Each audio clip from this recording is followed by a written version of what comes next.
odan akşamın bedegi boltaňyr. Mümkin bolsa Halipa mikrofonu da garaşya başlygyny. Hele ama mikrofon vermeýse gali odur bolmagy aýtmasa bolany. Sağ ol. Türkmenistan halk artisti Maral Durdiýewa. Gel. Ay bolmanyň bir oturunlar işden gaşyk bolsun diýe bir ýüzüm görsünler. Sağ ol Hamat. Sağ ol. Edip mehribanlar işten gaşyk bolsun. Janyňyz sağ bolsun. Her bir ojakda mehr muhabbet söýgü bolsun. Yurdumu da badan bolsun. Janyňyz sağ bolsun, sağ ol. What?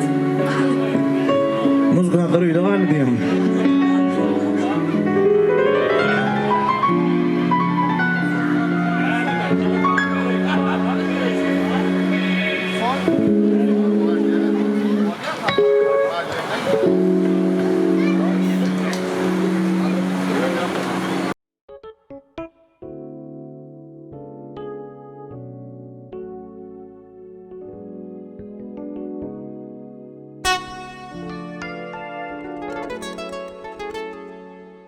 Oğlanlar bilinde şedette otura Yattan şık yakınla gaygı alada Cüce kalın şaşlı kendisi vecü doğrama Daldan öy geliyen şeyin kamalama Barrama yürümakla barrama Var iş bitirmenin gaygı alada Şartlık bilir yettek doldar deve yıllara Abi bir bolga işimiz bolur uğruna Canım sağ olsun Lütfen oğlumdan birbirine kayışlar bu işi karşıda canlı da olsun.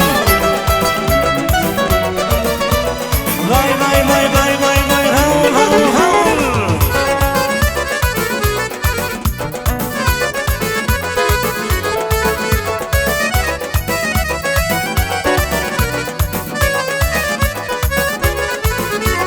Boşaltımı kevakt oğlanlar bilin tak Vaktımı di koşlap yeşil yetmişten Kanadaklar üşüp, oyun edip gülüşüp Otur yandan şenli, geçen yatlap Kanadaklar üşüp, oyun edip gülüşüp Otur yandan şenli, doyarra butar Oğlanlar bilin da şeddette utra Yattan şık yakınna gaygı alada Cüce balan şaşlı kendisi bece bulama Gangan üyü geliyen şeyin kamalama Arrama yüreğim akla arrama Var iş bitirmenin gaygı alada Şartlık beni yesek doldur deve yıllara Abi bir bolga işimiz olur uğruna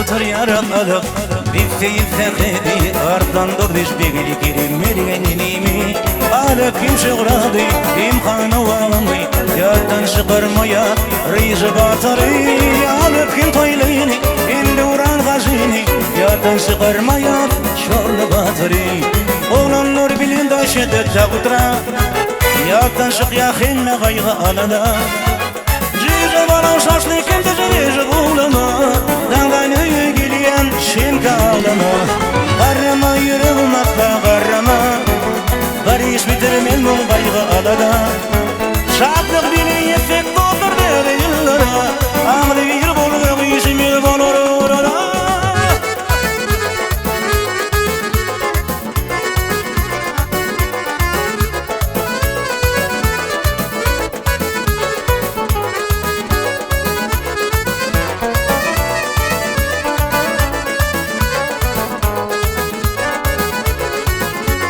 Oğlanlar bilen cevap şiddette utra Yaktan şık yakınna gaygı alada Cüce balon şaşlı kendisi vecü bulama Dandan öy geliyen şeyin kamalama Друзья мы в ресторане до утра Когда спешить не надо никуда Встречай нашу любое время события И Каспийский берег, и Каспийский берег, и Каспийский берег На закате дня. А Şeydin o arana bizim göwrümüzü götürün. Zanan sağ olsun, başına dik olsun.